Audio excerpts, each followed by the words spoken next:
The mischievous attempt by the president of the country, William Samoei Ruto, to meet the Siaya members of the county assembly in the absence of their governor, James Orengo, is not only malicious but archaic. These are political methods that should not be accepted in this time and age. Ladies and gentlemen, who exactly invited the members of the county assembly of Siaya to meet President William Samoei Ruto, not in any other venue, but in State House? Because they are now struggling to explain exactly that. And they are doing damage control after the house was divided on this attempt to meet them without their governor, James Orengo.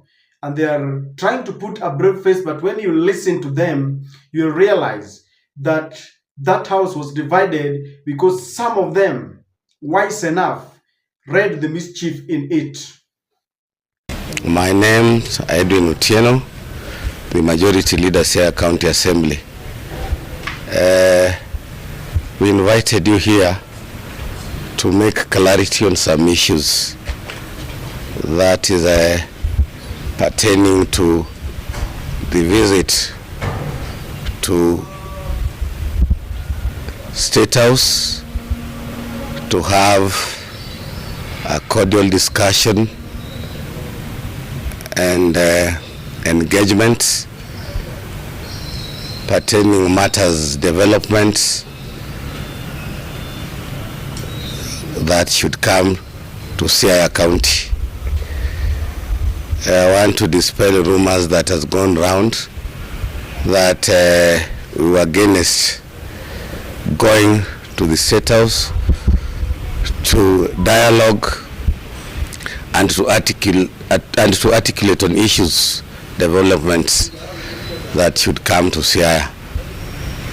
I want to reiterate that part of the rumors that has come that we said as an assembly or MCAs that we are not willing to go to State House to discuss matter development is null and void.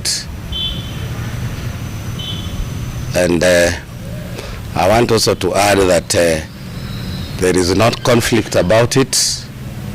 We are not in disagreement. What we want is a development. What we want, as you know, we have budget constraint in our county or in budget allocations. That is the reason we wanted to visit State House on invitation by the State House or by the leaders that had talked to the president. In social media, those are makings of the social media. Nobody refused to attend a meeting of the State House. Thank you. We as assemblers, this information came to us through our speaker that invited us to this assembly yesterday, and he explained to us that there's an invitation. But of course, through deliberations, we felt that if it's going to be a uniting thing, there's a need for us to go, all of us. And that is why we felt that there's a need for us also to wait for the governor, so the governor can come back and lead the delegation. We are not sure whether the invitation also was extended to the executive wing, but we, from the assembly, we got this information from our speaker.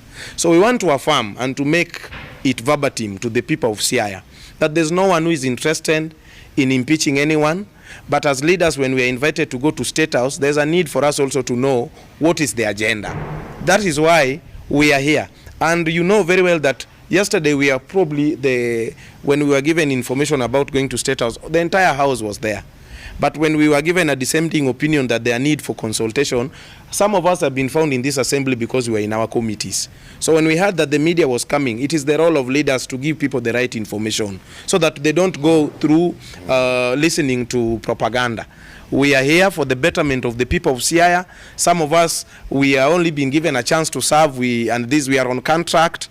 And if you don't deliver to your people through all the means, lobbying, negotiation, partnership, NGOs, then we are in for a rude shock. So we are just praying that we have the unity of Siaya, and also to confirm that we are not here to prove any point to anyone. We are just here as a people elected to represent the interest of the people of Siaya.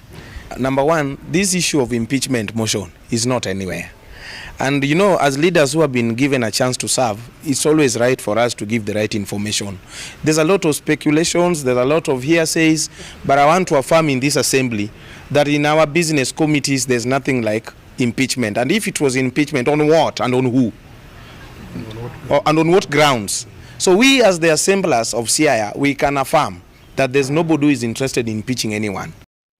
This is happening just a few days after James Orengo have consistently said that this broad-based thing is not working for them.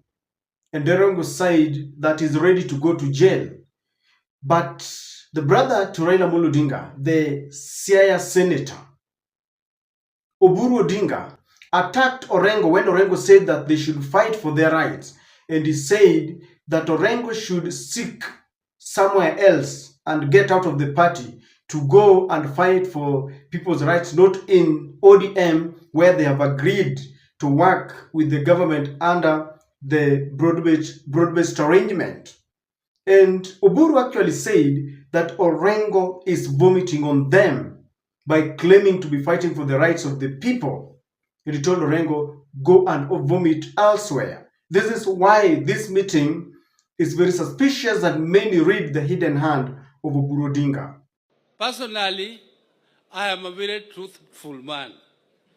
And I'm pained, I come from Siaya, when my own governor stands up and says that, and he's annoyed, I don't know annoyed with who.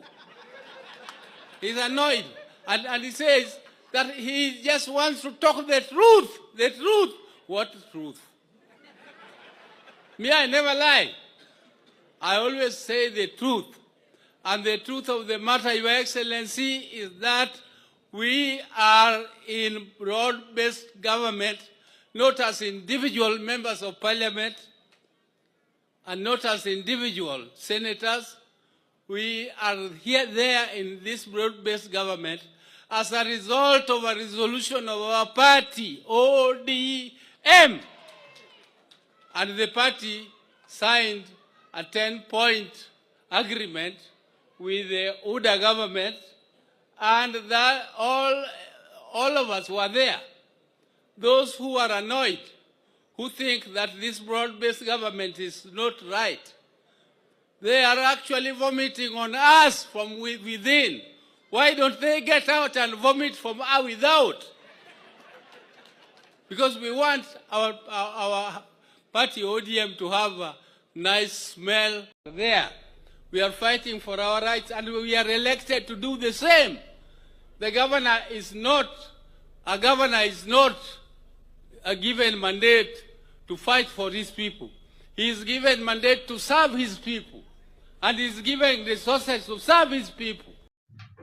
Ladies and gentlemen, in this video, I want us to try and interrogate the hidden hand in the invitation, and I want us to make certain conclusions, because there is someone behind this. Someone is driving a mischievous kind of game plan which will not work in Siaya. Allow me to request you to subscribe to our channel, click the notification bell, kindly like and share our videos. Ladies and gentlemen, the first question that we want to ask: who exactly invited the members of the County Assembly of Siaya? William Ruto has been in power for over 2.5 years now. What is so imperative that he wants to meet the members of the County Assembly in State House? Why? Can you imagine how many county assemblies do we have in Kenya? 47 of them. What is so special and what is so important that he now decides to invite the members of the Siaya County Assembly? If it is William Ruto who invited them, what business does he have to do with the members of the County Assembly of Siaya? That is very suspicious, and I know that the members of the MCS have got every right if they're invited. But why? What is the motive behind inviting them? Number two, why invite them now at a time when James Orengo has got a very strong stand and position against the broad-based government? That alone raises a lot of suspicion. And then, why try to meet the members of the county assembly without their governor? Surely, ladies and gentlemen, if you try to connect the dots, Orengo criticizes the broad-based government. Oburu calls him off and tells him that he is vomiting on them, and he actually demands that Orengo should move out of the ODM party. Orengo misses the burial of Omondowere, where the ODM brigade was converging. Then all of a sudden, we hear that there is an invitation that is coming very abruptly. And that is why people are pointing accusing fingers at the senator of Siaya. These are leaders who are supposed to work together. But ladies and gentlemen, the members of the county assembly tell us that they are going to discuss matters development. To me, I think this is a fallacy, and I will tell you why. You know that we have a two-tier government, the national government and the county government, that should work very harmoniously.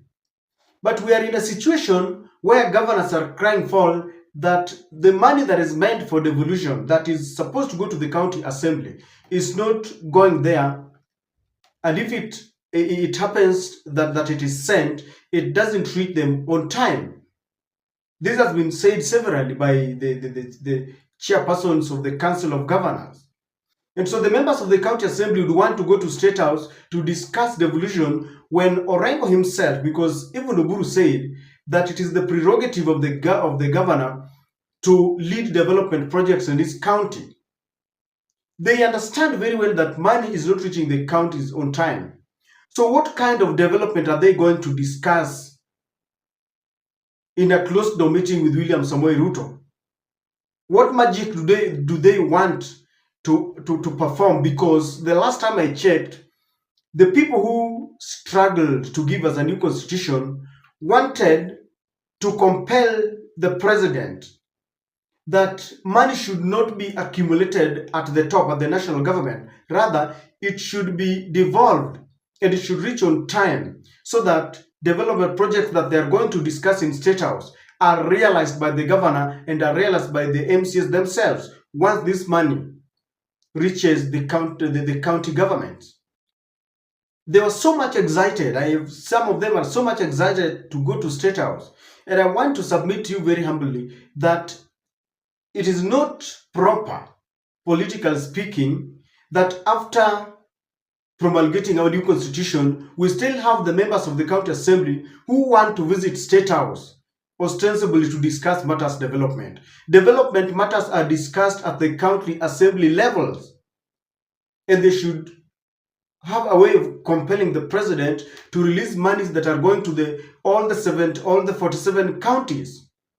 Number two, currently as we speak, governors are crying foul, especially governors of Nyanza and Western, that William Ruto has got a very clandestine plan to destroy those two regions by secretly leasing out the sugar factories in those areas. One of the governors, Professor Nyang'nyong'o, is complaining.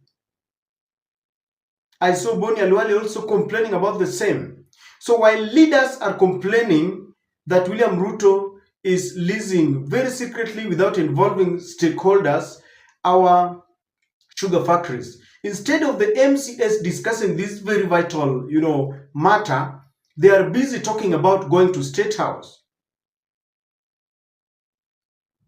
We have got land and factories and assets that are about to be leased out.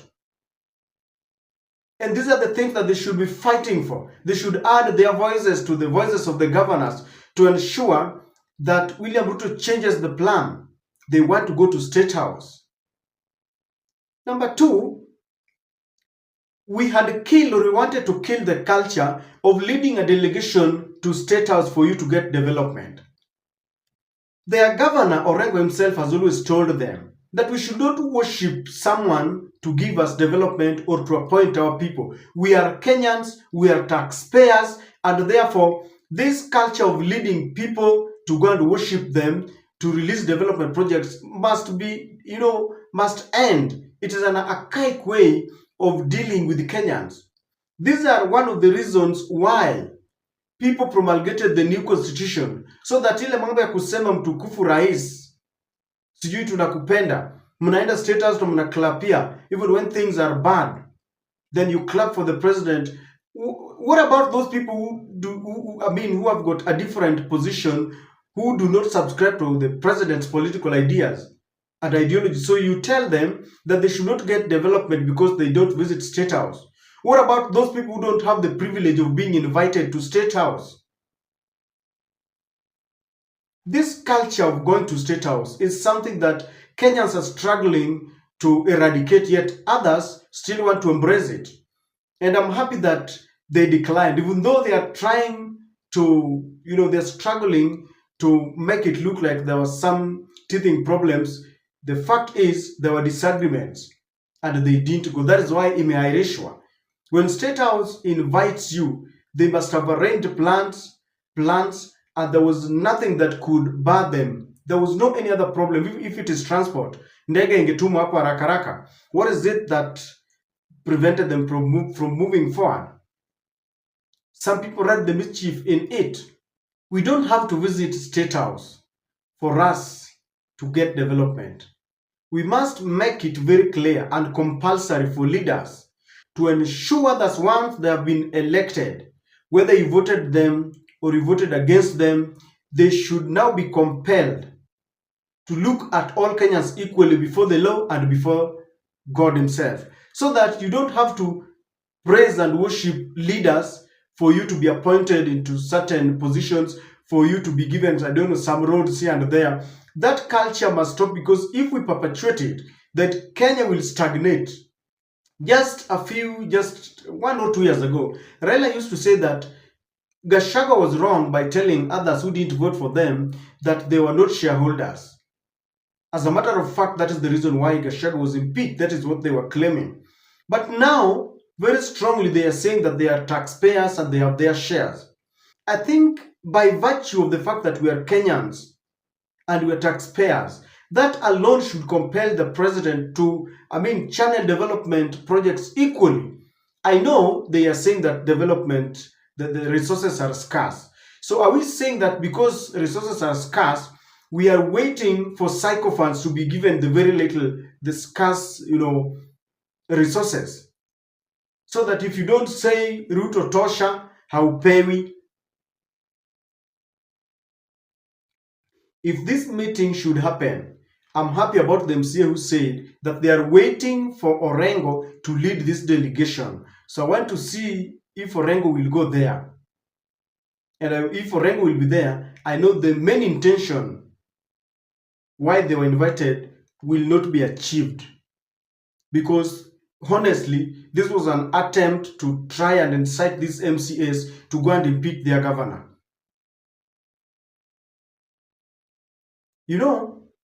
Just the other day, Raila said that Sifuna is speaking for the party and his position is the position of the party. Raila himself has said that William Ruto is sabotaging devolution. When Nyong'o spoke about the same, he said Nyong'o is right. And Raila defended Orengo. He said Orengo has got every right because ODM is a democratic party. And he said that Orengo is speaking based on the MOU that they signed. But there seems to be a wing in this ODM party that feels that no one should question William Samoei Ruto because William has given them the Minister of Finance and the Ministry of Energy there.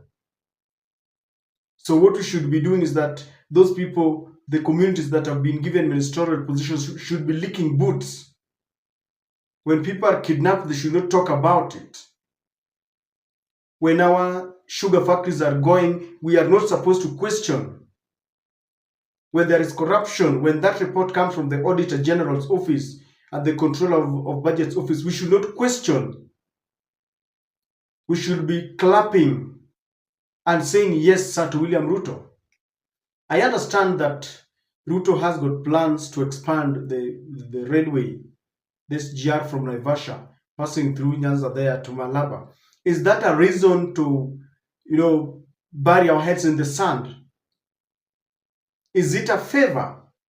Because I believe that for William Ruto, by the way, these are things that have been in plans. And for him to expand and extend it to Malaba, it has got some economic benefits to the country. And this thing about ministerial positions, a minister can be sacked today. We need development that helps the larger community.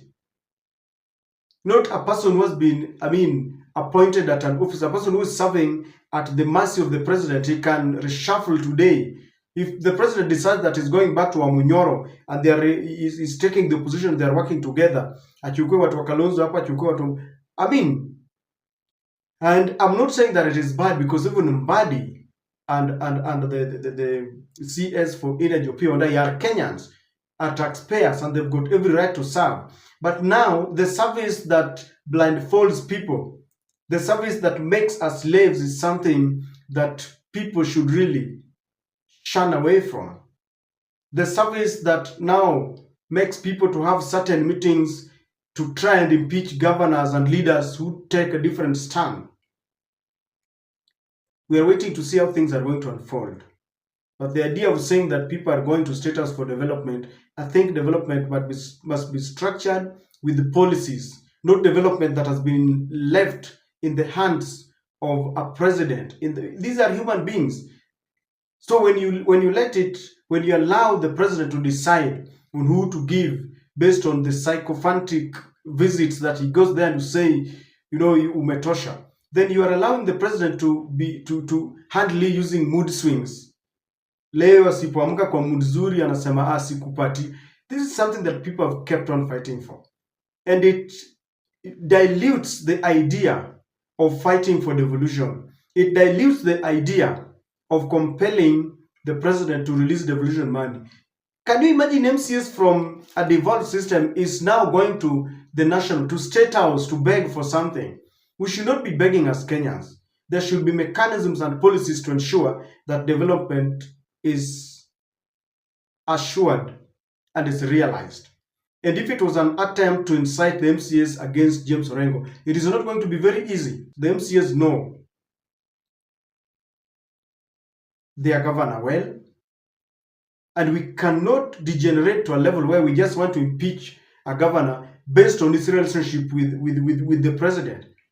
The governor can only be judged depending on his performance on the ground. And it is not really Ruto to come and tell them whether the governor is working or not. The people of Siaya are the ones who should say, oh, Governor Orengo is not working, or Governor Orengo is working, and so we are giving him a second chance. We don't want people who, those hidden hands that want to interfere with certain jurisdictions. I don't know what to think, but this backfired. It must continue to backfire, because it was actually divided. They felt shameful that maybe half was going to attend that meeting, half was not going to attend, and while they would be in State House, another group would be inviting press to tell them that that meeting has been called maliciously to incite people against our governor. I don't know whether they will have that unity so that all of them attend that. And we want to know, if at all they go there, we want to know how many development structures have they been given. But if you ask me, I really hate the idea of going to beg for development. A president should be compelled. During budget allocation, it should be done equitably, so that we don't, compel people to start beseeching the president as if it is a favor. Yet we all belong to this country, and we are all taxpayers.